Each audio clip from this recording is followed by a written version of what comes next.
Have you ever done something that genuinely helped in the moment and then it just didn't hold?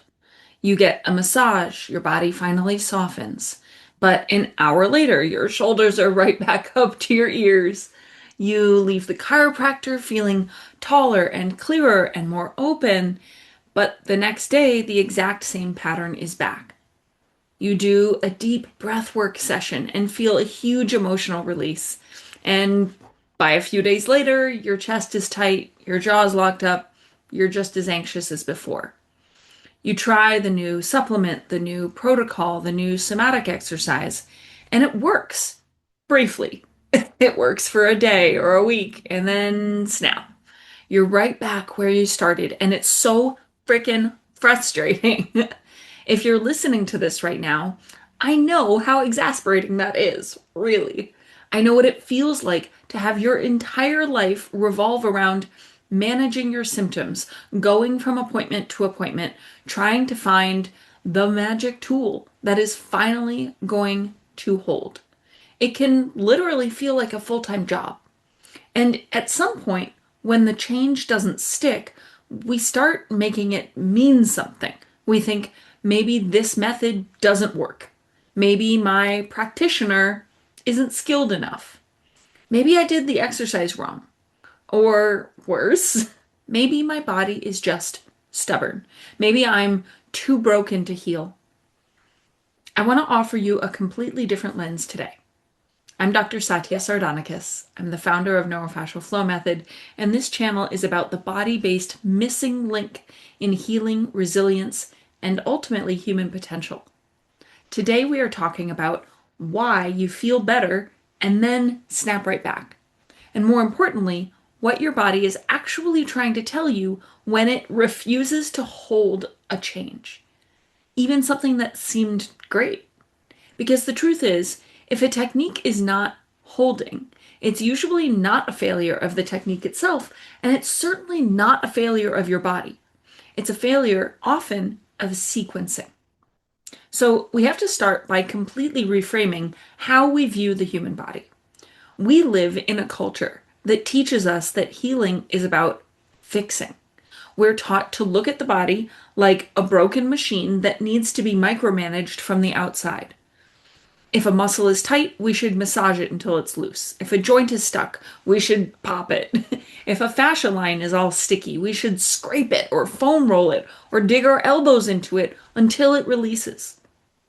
But I was raised in a family of holistic healthcare providers with a totally different philosophy: vitalism. This is the profound knowledge that the body is self-healing and self-regulating. Have you ever held a brand new baby, whether you made the baby or someone else did, and you just look at it and you think, holy moly, this is a freaking miracle. This baby went from a single fertilized egg to trillions of cells that all know exactly how to do their job without anyone telling them what to do, least of all a doctor. You are still that same miracle, but even more so because you've lasted this long. The intelligence that orchestrates your body is still there. So if your body knows how to heal itself, why isn't it doing that? It comes down to communication. There's a statistic that says there are roughly 3 trillion bits of information per second passed over the human nervous system. 3 trillion bits! And we're only consciously aware of about 50 of them per second. Still a good amount, right? But nowhere near 3 trillion. But things like temperature of the room or the sound of my voice. So what makes up the rest of that information? It's your body talking to your brain. Specifically, it's often your fascia, most of it, much of it. The continuous connective tissue web that wraps every muscle, bone, and organ, acting as the body's largest sensory organ. It is constantly feeding your brain subconscious information about whether you're safe or whether you're under threat. When your brain and your nervous system perceive a threat, whether that's an old physical injury like a car accident that's causing persistent alarm signals from the stored tension, a massive emotional trauma, or just the chronic cumulative, what's called allostatic or stress load of modern life, your body reorganizes itself around survival. And one of the most brilliant, intelligent survival mechanisms your body has is to use your fascia to literally build armor to protect you. So when you're stuck in chronic alarm, your brain will use the fascia to splint you. It glues your rib cage together to protect your heart and lungs. It locks down your jaw. It tightens what's called the dural fascial kinetic chain, running all the way from the lining of your skull down to your feet. It puts a cast on you to hold you together when you feel like you're falling apart. Now, think about a cast on a broken arm or using crutches for a sprained ankle. Crutches are annoying. They limit your mobility. They cause bruising in your armpits. But if a doctor walked up to you 2 days after you sprained your ankle and said, "Wow, those crutches look really restrictive. Let's just kick them away so you have more range of motion," what would happen? It would be excruciating. It would re-traumatize the ankle, and your body would fight back. But this is exactly what happens in so many of our healing therapies. You walk into a practitioner's office or you lay on your yoga mat and you try to make the body let go of a protective splint that it still feels it needs to survive. The practitioner pushes on it, massages it, adjusts it, or releases it. We villainize the brace. We look at the tension and we say, "Get out of here. I don't like what you're doing. You're keeping me in pain." But we forget that that brace held us together during a traumatic experience when we desperately needed the support. When you forcefully rip away that protection before the system has another way to feel safe, your nervous system identifies that forced change not as healing, but as a massive threat. It says, "No, you just took away my armor. I am not safe." And when the body feels threatened, it protects harder. That is the boomerang effect. You loosen something and it snaps back tighter. You push just a little too far, or maybe a lot too far, and the system flares. You open something too quickly and the body collapses into exhaustion. You finally get somewhere, and then your nervous system says, "Absolutely not. We are going back to the known locked down pattern because that feels safer than the unknown openness." Because to a traumatized nervous system, the familiar always feels safer than the free. This brings us to the core of why healing doesn't stick. Almost every therapy, technique, and modality out there skips straight to the fixing. Inside the neurofascial flow method, we follow a very specific 5-step framework. And the reason this framework changes everything is because it respects the body's timeline. Most therapies skip straight to step 3. Step 3 is activating change. Step 3 is the fascia release. It's the deep tissue massage. It's the chiropractic adjustment or the brain exercise. It's the intense breathwork class. It's the trauma processing therapy session. It's the new workout. It's whatever tool is asking your system to make a physical, chemical, or emotional change. And if you jump straight to step 3 without preparing the system, you are essentially dragging a toddler kicking and screaming. Healing cannot look like that. Healing has to look more like partner dancing. You listen, you respond, you invite, you track. You notice when the system says yes, and you respect when it says not yet. I had to ask myself this early in my career. What am I actually selling to my patients? Am I selling chiropractic adjustments? Am I selling the fixing of a subluxation pattern in the spine? Because if your body needed to be adjusted by an outside force every single time it got jammed up, you would need like 100 adjustments a day. Your brain actually detects and self-corrects imbalances literally all day long. I don't want to just be an adjusting technician who fixes your body for you. I didn't want to just hand you a fish every day for the rest of your life. Like, I'll gladly feed you high quality fish while you're starving, but my ultimate goal is to teach your system how to fish for itself.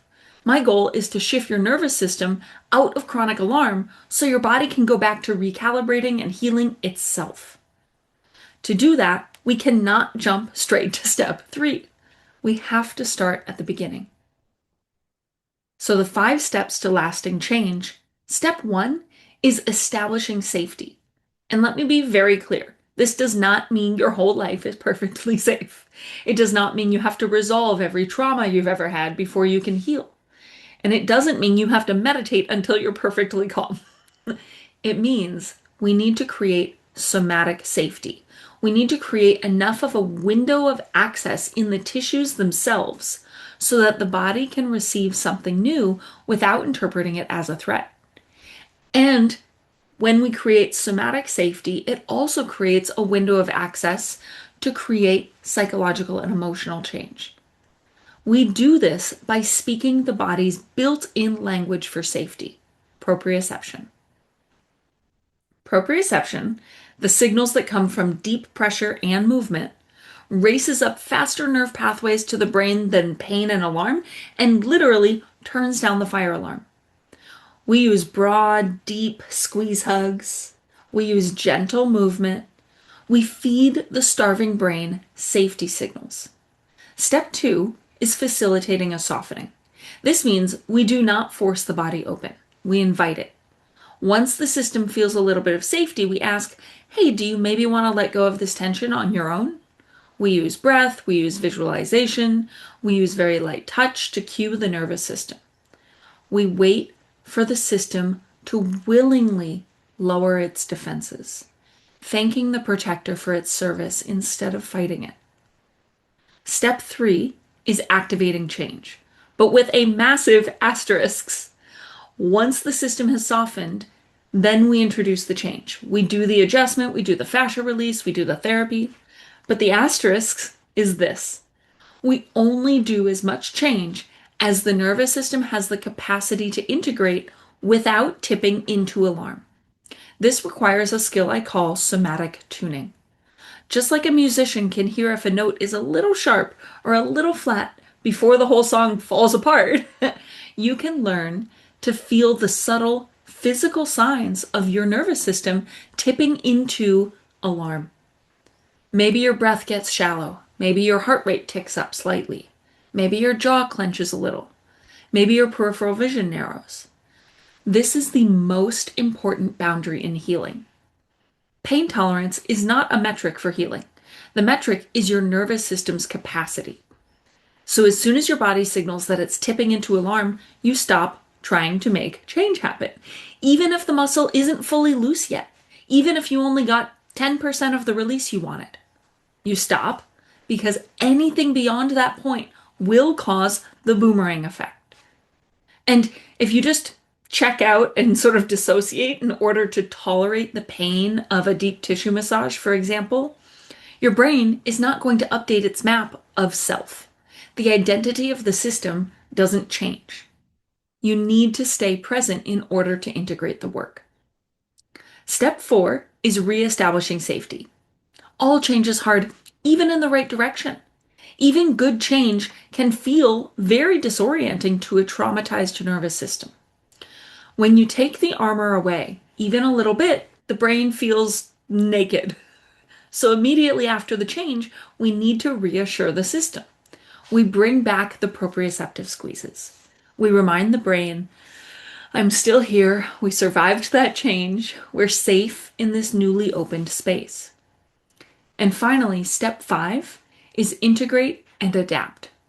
If your body has a new range of motion, a new breath pattern, or a new sense of self, but you immediately jump up off the table and run back into your highly stressful life, your brain is going to default to its old, locked down, pre-programmed neuromotor brain-body pathways. It's going to go back to what it knows. So in step 5, we intentionally take a moment, or a few, to explore space. We do a gentle movement called pendiculation, which is intentionally unintentional movement.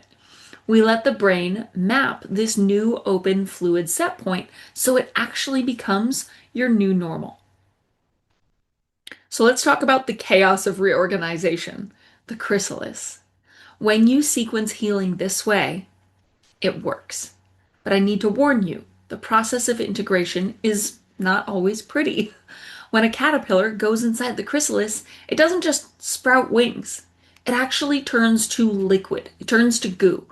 From the outside, transformation often looks like complete and utter destruction. Think about a seed sprouting. It's literally exploding, right?